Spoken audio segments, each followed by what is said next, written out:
3 weeks into the new year, and, if you're feeling anything like me, those bold and determined resolutions we made must all seem a dim and distant memory. Wishing anyone I haven't seen since the start of January a happy new year feels like a stretch, especially as supermarket shelves are already laden with chocolate eggs for an Easter that isn't until April. They don't waste time, do they? The start of the year glow seems to have faded for many of us as we quickly fall into our old routines, back to work, school run, self-isolating, Zoom meetings, among other things. So it was perhaps a timely reminder to hear this morning host Holly Willoughby this week talking about the importance of trying to find more me time. Speaking on a podcast with Emma Bunton, the TV presenter confessed she had been utterly useless when it came to making time for herself. The traditional way of motherhood is you have a child and dedicate your entire life to that child, she said. I think women of today try to balance things.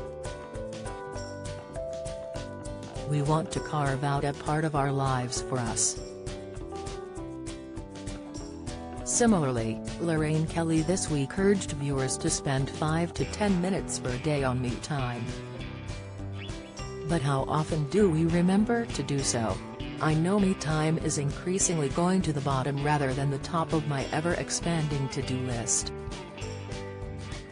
Speaking to a friend and mother in the park, we were out there in the cold as our kids had demanded to go. She told me she couldn't believe it when her partner criticized her for making time to meet her friend for a Saturday morning coffee when there was a list as long as her arm of things to still do around the house. After giving him what for, she reminded him that, like everyone else in her house, she needed time for herself. It's something that is too often forgotten, especially for working mums, but it's more important than ever, especially during the pandemic, as working from home, despite its benefits, often means more work and taking fewer breaks. So, before the end of the month, I'll take a leaf out of Lorraine's book and find time for myself.